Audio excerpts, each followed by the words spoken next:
Just a quick PSA for anyone flying in the U.S. right now.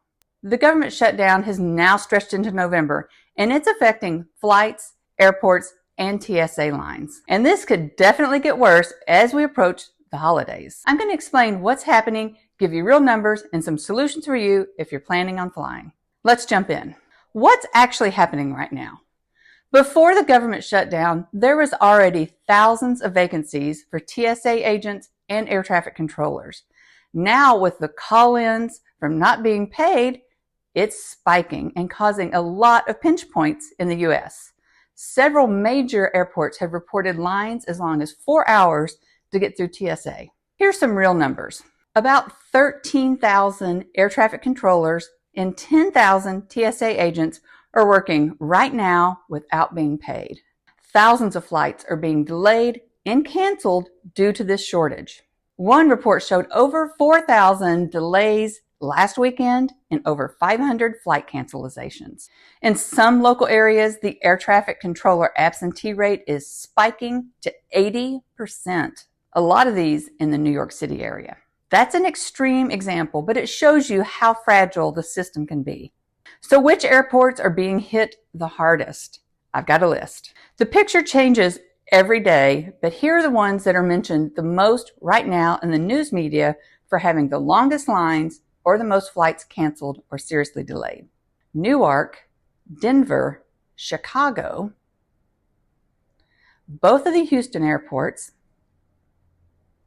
Los Angeles, San Francisco, DFW, and Miami. Those airports are reporting either really long lines at TSA or issues staffing the control tower. Since some of these airports are major hubs, you can expect a ripple effect when they're delayed or canceling flights. So what are some of the reported real scenarios that travelers are facing right now? That's because they consolidated a lot of those checkpoints to 1 or 2 checkpoints in that entire airport. Temporary ground holds are going into effect due to the fact they don't have enough air traffic controllers to bring in or send out flights. That adds up to huge delays. Some of the air traffic control towers have actually had to suspend all operations because there wasn't enough staffing or there wasn't anyone in the air traffic tower. That's scary. When that happens, flights are either rescheduled or rerouted. So what do the airlines and the Department of Transportation have to say about these canceled flights and delayed flights?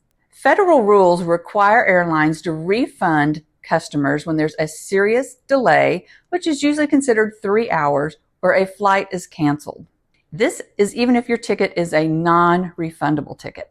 Senators and consumer advocates have also been reminding airlines that they have to make that refund process hassle-free. If an airline offers you a voucher, but you prefer cash, push for that refund. So what should you do right now if you're traveling soon? Be sure and download the airline's app to your phone and check that app to see if your flight is going to be delayed or canceled. I typically find that I see it there on the app before I actually see it on the screen at the airport. If your flight's canceled, you should be given an option to rebook another flight or request a refund. Keep screenshots of all of these notifications so that you can prove your flight was canceled should you need to.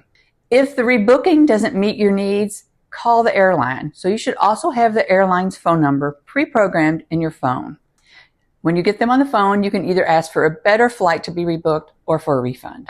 Document everything. Save your screenshots, save your emails, make sure there's timestamps and dates visible on those screenshots. If you're denied a refund, escalate that to the Department of Transportation.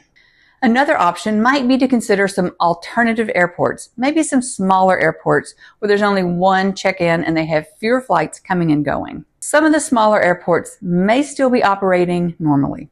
If you have to get to a destination and you can't possibly not go, check out other options like Amtrak. That might be a better option than missing a flight and an event altogether. So how do you reduce your risk once you're going to the airport or at the airport?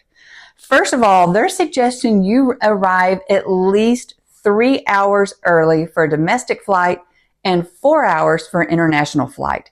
Now, I would be checking the local news to see if your local airport is experiencing more issues than that and if you need to go early. This is also for TSA pre-check. That line is also huge. But if you have TSA, Clear, or Global Entry, go ahead and use that. That will save you a little time. Check the airport's social feeds and the local news just to see what's happening there at your airport, and check the airports you plan to go through or have your final destination. So what about travel insurance and credit card protections? I'm always suggesting you have travel insurance. Will it come rescue you if your flight's canceled or delayed? If you have trip cancellation coverage, it should. File your claim as early as possible. Also, give them copies of those time-stamped text messages or alerts that told you your flight was seriously delayed or canceled. Check your credit card to see if you get stranded somewhere between airports. Do they cover lodging if you're stranded? If you're sure, just get the receipt from the hotel and claim that on your insurance. So what if you're stuck at the airport? What are some immediate remedies? Ask the airline staff for hotel and meal vouchers. You should be able to get those. That is your right. Or request that cash refund or to be rebooked with no extra charge. If they refuse, document that refusal and report the Department of Transportation. So here's the big picture and what to watch for. The system, FAA, and TSA are under extreme strain right now. They're running with unpaid staff. That makes the network much more fragile and exposes it to delays and cancellations.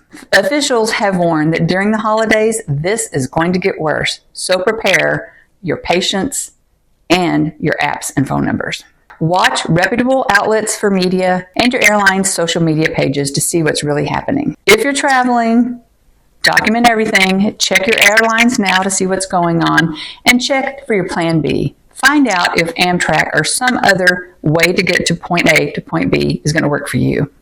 Check out my Instagram feed. I will keep you updated on things that I hear happening in the travel industry as far as delayed and canceled flights and airports that are struggling. And remember, safe travels and pack your patience.